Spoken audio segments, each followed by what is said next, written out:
नमस्कार, मी दिनकर शिंदे. आपण पाहताय डीएच न्यूज. तुमचं मत माझं मत मध्ये आपलं स्वागत. मित्रांनो, महत्वाचा विषय मी आपल्यासाठी घेऊन आलो आणि तो म्हणजे असा आहे की छगनराव भुजबळ हे ओबीसी समाजाला राज्यामध्ये एकत्र करून आपलं राजकीय अस्तित्व आणखी बळकट करण्याच्या प्रयत्नात आहेत.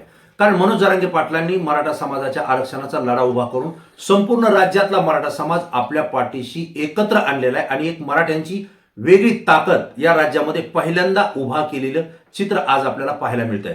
आज मराठा समाजाला आरक्षण मिळाले, कुणबीच्या नोंदी सापडल्यात, ओबीसी प्रवर्गात ते आलेले आहेत. त्यासोबत हैदराबाद गॅजेट लागू होतंय, सातारा गॅजेटच्या संदर्भात राज्य सरकार निर्णय घेतोय. हे सगळं करत असताना जरांगे पाटलांनी आपली विश्वासार्हता निर्माण केलेली आहे आणि जरांगे पाटील हे कोणासोबतही कॉम्प्रोमाइज करत नाहीत, तडजोड करत नाहीत आणि ते समाजासोबत प्रामाणिक आहेत. हा समाजाला विश्वास पटलेला आहे आणि विशेष म्हणजे त्यांनी स्वतः आमरण उपोषण केलेत. त्यामुळे समाज त्यांच्या पाठीमागं ताकदीनं उभा आहे. आज जरांगे पाटील महाराष्ट्रामध्ये मराठा समाजाला जे सांगतील तो मराठा समाज ऐकेल, अशा स्थितीचं चित्र उभ्या महाराष्ट्रामध्ये आपल्याला पाहायला मिळतंय. याच पार्श्वभूमीवर आता ओबीसी समाज सुद्धा जो आजपर्यंत वेगवेगळ्या माध्यमातून एकत्र येत होता आणि तो आपापल्या लढाया त्या ठिकाणी लढत होता. कदाचित नोकरी असेल, शिक्षण असेल, या आरक्षणामध्ये एकमेकांचे प्रतिस्पर्धी जरी होत असले तरी निवडणुकीच्या माध्यमातून हा ओबीसी समाज मतदानाच्यासाठी एकत्र आणण्याचं काम हे छगनराव भुजबळ हे ओबीसी नेते म्हणून त्या ठिकाणी करायचे. त्याचसोबत स्वर्गीय लोकनेते गोपीनाथराव मुंडे साहेब हेही त्या ठिकाणी काम करायचे. हे सगळं करत असताना जो माधव पॅटर्न होता, म्हणजे माळी, धनगर आणि वंजारी, हा माधव पॅटर्न गेल्या अनेक वर्षापासून राज्यामध्ये काम करतोय आणि माधव पॅटर्न हा ओबीसी प्रवर्गातल्या ज्या काही 300-350 जातींचा जो समूह आहे, या समूहामध्ये सगळ्यात जास्त संख्येनं असलेला आणि तिघी जातींना नेतृत्व मिळालेला हा समाज होता. ज्यामध्ये वंजारी समाजाचे स्वतः लोकनेते गोपीनाथराव मुंडे साहेब होते, माळी समाजाचे छगनराव भुजबळ हे स्वतः आहेत आणि धनगर समाज एकत्र करण्यासाठी महादेव जानकर यांना मुंडे साहेबांनी आपल्यासोबत घेतलं होतं. तसं काँग्रेस, राष्ट्रवादीनं सुद्धा धनगर समाजाचे नेते आपल्यासोबत घेतलेले होते. परंतु हा माधव पॅटर्न जर एकत्र आला तर ते मायक्रो ओबीसी जे आहेत त्यांना सुद्धा आपल्या सोबत घेऊन राज्याच्या राजकीय घडामोडीमध्ये आपला हस्तक्षेप हा मोठ्या प्रमाणावर करत होते आणि त्यामुळे राजकीय पटलावर या नेत्यांना त्या ठिकाणी अधिक महत्व होतं. मग कोणत्याही पक्षाचे सरकार येऊ, कोणत्याही पक्षाची सत्ता येऊ, या नेत्यांना विचारात घेतल्याशिवाय या सरकारला काम करणं हे जड जायचं, कठीण जायचं. आज तीच परिस्थिती महाराष्ट्रामध्ये होऊ पाहते. कारण माधव पॅटर्नमध्ये आज वंजारी समाजाला धनंजय मुंडे यांच्या माध्यमातून नेते मिळाले आहेत, परंतु एकीकडे छगनराव भुजबळ माळी समाजाचं नेतृत्व करतायत. पण लोकनेते स्वर्गीय गोपीनाथराव मुंडे साहेबांचं जे काही विचार मानणारे लोक आहेत, त्यांना मानणारे लोक आहेत, हे मंत्री असलेल्या पंकजाताई मुंडे यांच्या पाठीमागं ताकदीनं उभा आहेत आणि पंकजाताई मुंडे या सर्वसमावेशक राजकारण करतात. आपल्या समाजासोबत इतर जातीच्या लोकांना सुद्धा राजकीय पटलावर त्यांना स्थान मिळालं पाहिजे, त्यांना सुद्धा या राजकीय पटलावर वरती घेता आलं पाहिजे. या भूमिकेतनं पंकजाताई मुंडे या गेल्या अनेक वर्षापासून काम करतायत आणि त्यामुळे मुंडे साहेबांचा जो सामाजिक वारसा आहे तो पंकजाताई मुंडे या खऱ्या अर्थानं चालवतायत. हे बीड जिल्ह्यात नव्हे तर महाराष्ट्रामध्ये चित्र आहे आणि त्यामुळे वंजारी समाज हा धनंजय मुंडे यांच्या पाठीमागे जेवढ्या संख्येनं आहे त्यापेक्षा अधिक पटीनं तो पंकजाताई मुंडे यांच्या पाठीमागे उभा राहताना आपल्याला सातत्यानं पाहायला मिळतोय. आज छगनराव भुजबळ यांच्या एक गोष्ट लक्षात आली आहे, पंकजाताई मुंडे या भारतीय जनता पार्टीसोबत आहेत आणि त्यांची राजकीय काम करण्याची पद्धत ही थोडी वेगळी आहे. परंतु आपल्याला आपल्या विचारानं पुन्हा एकदा ओबीसी एकत्र करणं गरजेचं आहे. कारण मधल्या कालावधीमध्ये छगनराव भुजबळ यांनी स्वतःचं कुटुंब, स्वतःचे नातेवाईक आणि स्वतःचा परिवार यासोबत स्वतःच्या समाजातील लोकांना प्राधान्य देण्याची भूमिका आजपर्यंत ओबीसी मध्ये घेतली होती. ओबीसी मध्ये 350 जातींपेक्षा अधिक जाती आहेत. या जातीतील लोकांना भुजबळ साहेबांनी ओबीसी नेते म्हणून कुठं संधी दिली, कोणत्या ठिकाणी त्यांना नोकरी मिळाली, कोणत्या ठिकाणी त्यांना रोजगार उपलब्ध झाले, कोणत्या शासकीय योजनांचा अधिक लाभ त्यांना मिळवून देता आला, किंवा राजकीय पटलावर ग्रामपंचायतीपासून ते आमदार खासदारांपर्यंत या मायक्रो ओबीसीतल्या किती कार्यकर्त्यांना, किती तरुणांना त्या ठिकाणी राजकीय पटलावर संधी दिली, हा जर प्रश्न उपस्थित केला तर यामध्ये मायनसमध्ये किंवा झिरो स्थिती आपल्याला पाहायला मिळते. आणि मग एकंदरीत आज काय झालंय, मनोज जरांगे पाटलांनी मराठा ओबीसीचा लढा उभा केलेला आहे आणि त्यामुळं मराठ्यांना कुणबीचं प्रमाणपत्र सापडल्यानं किंवा नोंदी सापडल्यानं ते ओबीसी प्रवर्गात आलेले आहेत. म्हणजे या 350 ओबीसी प्रवर्गातल्या जातींमध्ये आता मराठा समाज जरांगे पाटलाच्या माध्यमातून मराठवाड्यामध्ये पुन्हा ओबीसी प्रवर्गात आलेला आहे. अशा स्थितीमध्ये राज्यातला मराठा समाज जरांगे पाटलांनी एकत्र आणलाय, मात्र ओबीसी एकत्र येणं गरजेचं आहे हे लक्षात आल्यानंतर छगनराव भुजबळ हे त्या पद्धतीचा प्रयत्न सातत्यानं महाराष्ट्रामध्ये करतायत. पण झालंय असं, लक्ष्मणराव हाके जे की धनगर समाजाचे नेते आहेत हे राजकारणामध्ये आले आणि मनोज जरांगे पाटलांच्या आंदोलनाला त्यांनी तीव्र पद्धतीने विरोध केला. वास्तविक पाहता आमच्या धनगर समाजाला एसटीचं आरक्षण मिळावं यासाठी लक्ष्मण हाकेंनी आंदोलन करणं गरजेचं होतं, परंतु त्यांनी धनगर समाजाला एसटीचं आरक्षण द्या अशी मागणी न करता ओबीसीचं आरक्षण टिकवा आणि जरांगे पाटील आणि मराठा समाजाला ओबीसी प्रवर्गात घेऊ नका अशाच पद्धतीची मागणी करून सातत्यानं आंदोलन केलंय. यामुळे त्यांना धनगर समाजाचा पाहिजे तसा पाठिंबा मिळालेला नाही हे सुद्धा मी आपल्याला या ठिकाणी आवर्जून सांगतोय. पण झालं असं की लक्ष्मण हाके हे ज्या वेळेस महाराष्ट्रामध्ये फिरतायत, विशेषतः ते मराठवाड्यात आणि त्याही पुढे जाऊन ते बीड जिल्हा, धाराशिव, जालना, छत्रपती संभाजीनगर, हिंगोली, परभणी याच भागामध्ये फिरतायत. म्हणजे मराठवाड्यातल्या या 7-8 जिल्ह्यामध्ये 6-8 जिल्ह्यामध्ये ते फिरतायत, सभा घेतायत, बैठका घेतायत आणि या ठिकाणी बोलत असताना ते ओबीसी टिकले पाहिजे आणि मनोज जरांगे पाटील मराठा समाज यांच्याविषयी आक्रस्ताळपणे त्या ठिकाणी टीका करतात. हा भाग सगळा आपण या ठिकाणी पाहिलाय. प्रश्न असा आहे, लक्ष्मण हाके एकीकडं स्वतःचं नेतृत्व उभा करण्याचा प्रयत्न करत होते. आपल्याला माहिती आहे की त्यांची एक व्हिडिओ क्लिप सुद्धा व्हायरल झाली होती, त्यामध्ये ते बोलत होते की ओबीसीचं नेतृत्व धनगर समाजाकडे जात आहे. हे जेव्हा भुजबळ साहेबांच्या लक्षात आलं किंवा माळी समाजाच्या लक्षात आलं त्यावेळेस माळी समाजाचं ओबीसीचं नेतृत्व हे धनगर समाजाकडे जात आहे, त्यामुळे माळी समाजाचा पोटसूळ उठलाय असं हेच लक्ष्मण हाके बोलले होते. याही पुढे जाऊन त्यांनी स्पष्टपणे सांगितलं होतं की छगन भुजबळांनी कोणत्याही ओबीसी नेत्याला वरती येऊ दिलं नाही.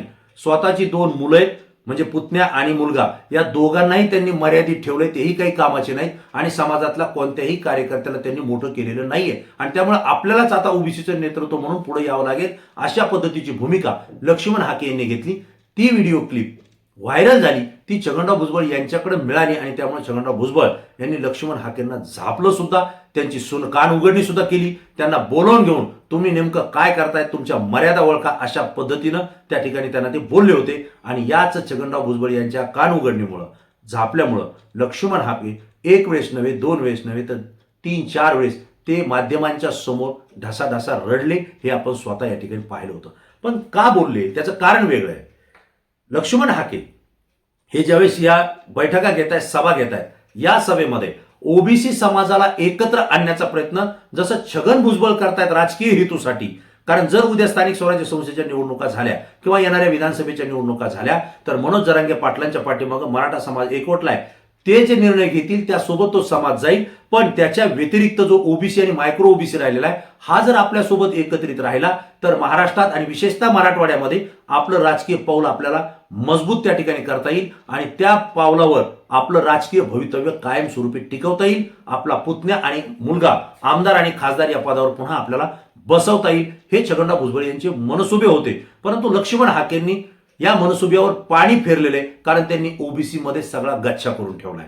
त्याचं कारण असं आहे की ओबीसी प्रवर्गामध्ये सगळ्यात मोठा समाज हा माळी समाज आहे, त्यासोबत वंजारी समाज आहे, बंजारा समाज आहे, धनगर समाज आहे आणि मराठवाडा सोडता उर्वरित महाराष्ट्रामध्ये मराठा हा कुणबी असल्या कारणानं तोही ओबीसी प्रवर्गात येतो, तो मोठ्या संख्येनं आहे.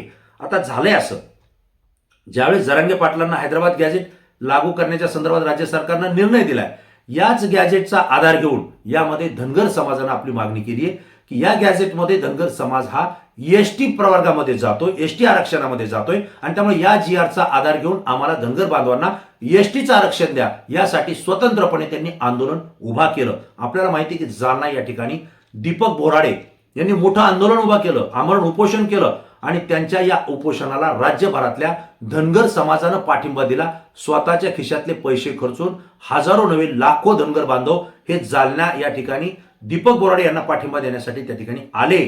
आणि विशेष म्हणजे दीपक बोराडे यांचं म्हणणं होतं की ओबीसीचं आरक्षण टिकावं हा विषय वेगळा आहे, तो आमच्याशी निगडीत नाही, आम्हाला एसटीचं आरक्षण पाहिजे आणि त्यामुळे आमची एसटी आरक्षणाची मागणी आहे. त्यामुळे दिलेला जी आर जो आहे त्या जी आर नुसार कारवाई व्हावी आणि धनगर समाजाला एसटीचं आरक्षण मिळावं.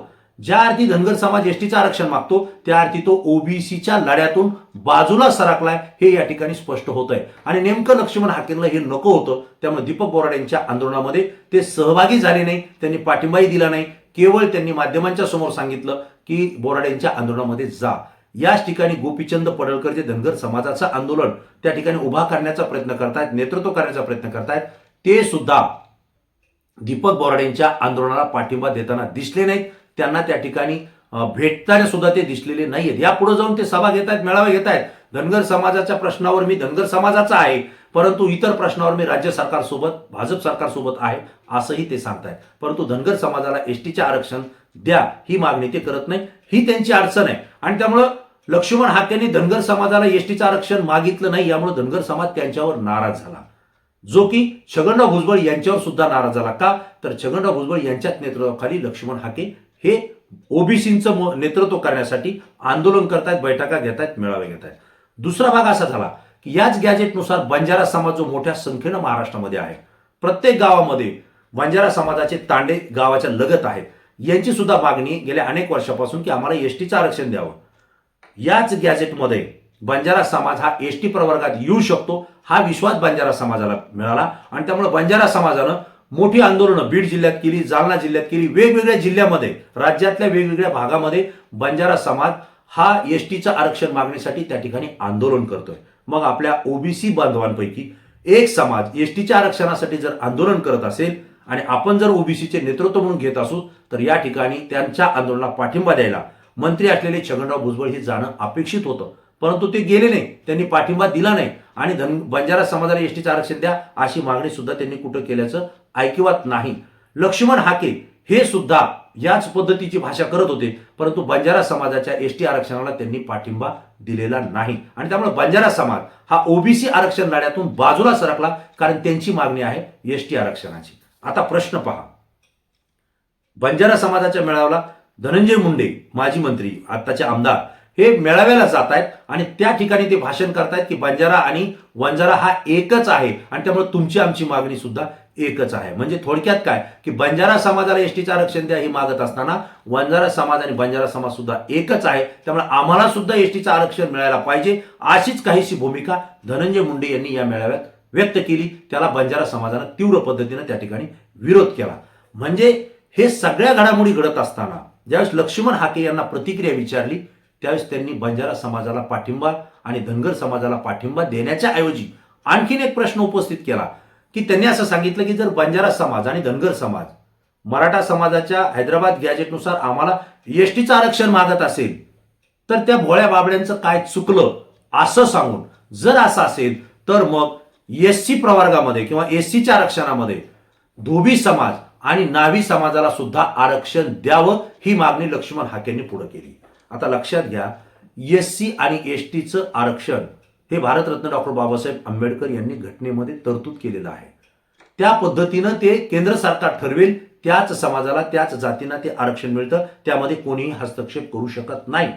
एकीकडे मराठा ओबीसी वाद निर्माण करून लोकसभा आणि विधानसभेच्या निवडणुका सत्ताधाऱ्यांनी पार पाडण्याचे मनसुबे त्या ठिकाणी आखले होते. लोकसभेत पराभव झाला, विधानसभेमध्ये त्या ठिकाणी त्यांना चांगलं यश मिळालं.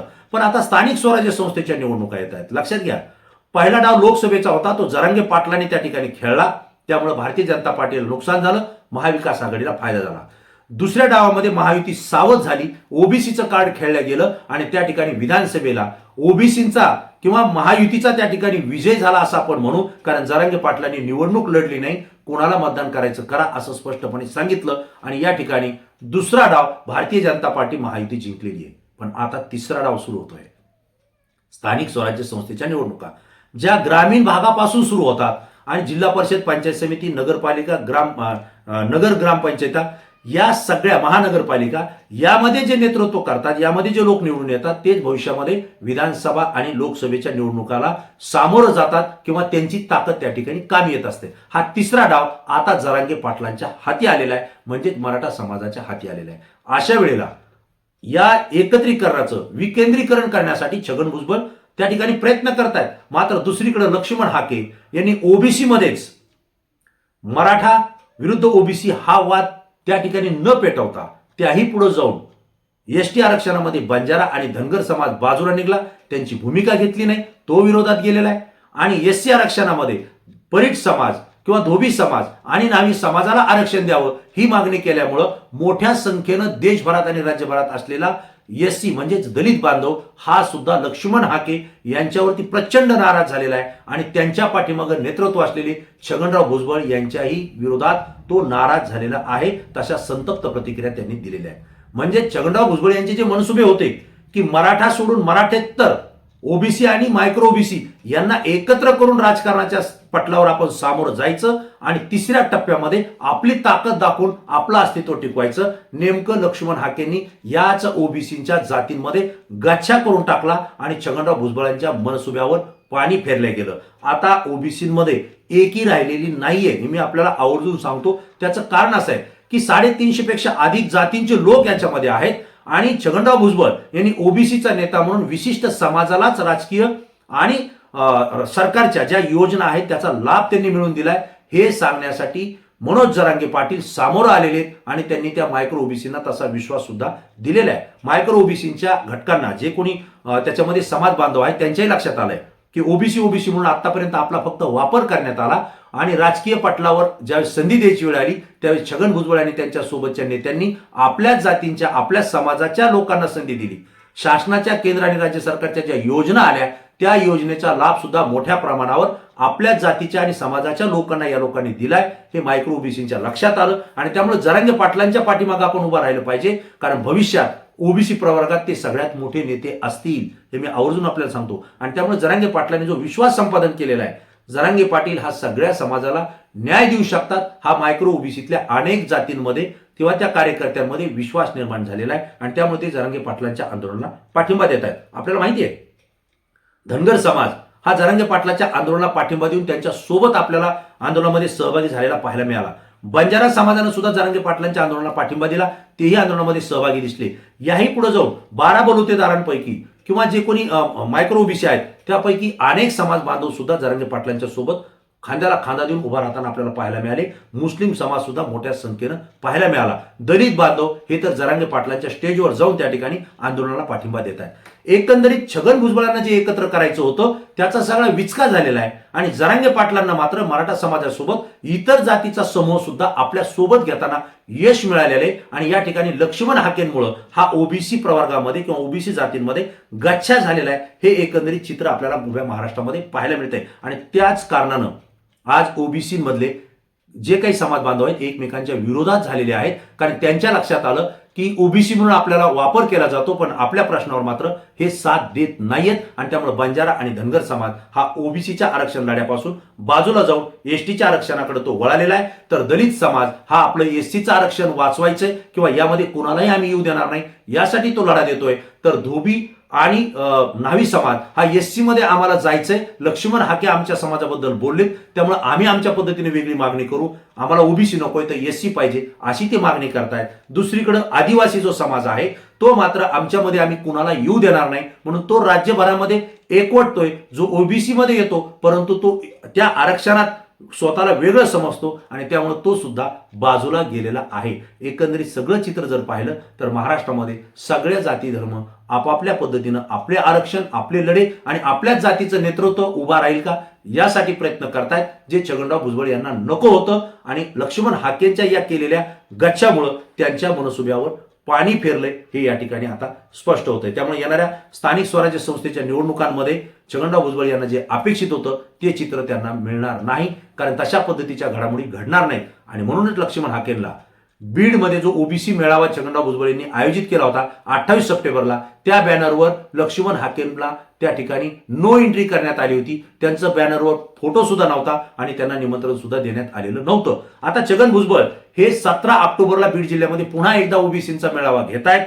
या मेळाव्यामध्ये लक्ष्मण हाके यांचा बॅनरवर फोटो असेल का हा प्रश्न उपस्थित होतोय, त्यांना निमंत्रण असेल का हाही प्रश्न उपस्थित होतोय. पण माझं मत आहे की लक्ष्मण हाकेंनी ओबीसीत गच्छा केल्यामुळं आणि छगनराव भुजबळ यांच्या मनसुब्यावर पाणी फेरल्यामुळं या मेळाव्याला सुद्धा लक्ष्मण हाके यांना नो एंट्री असेल, त्यांना बोलवलं जाणार नाही. कारण त्यांना जर बोलवलं तर हे सगळे समाज बांधव पुन्हा एकदा आक्रमकपणे आपल्या विरोधात जातील ही भीती छगनराव भुजबळ यांना आहे. आणि हे सगळं करण्यासाठी मनोज जरांगे पाटलांची संयमाची आणि योग्य मागणी करण्याची भूमिका या ठिकाणी महत्वाची ठरते. त्यामुळे मनोज जरांगे पाटलांच्या आंदोलनानं काय मिळवलं, काय केलं आणि काय गमावलं याचा जर इतिहास विचार केला तर या सगळ्या घडामोडी त्यांच्या आंदोलनामुळे घडतायत हे मात्र या ठिकाणी स्पष्टपणे आपल्याला सांगू इच्छितो. मित्रांनो, दिलेली माहिती तुम्हाला कशी वाटली, या माहितीबद्दल तुमची प्रतिक्रिया तात्काळ द्या, कारण तुमची प्रतिक्रिया संपूर्ण महाराष्ट्रातून असते, ती अत्यंत अभ्यासू असते म्हणून आमच्यासाठी महत्त्वाची असते. मित्रांनो, DS न्यूज सत्य माहिती रोखोक आणि परखडपणे तुमच्यापर्यंत घेऊन येते.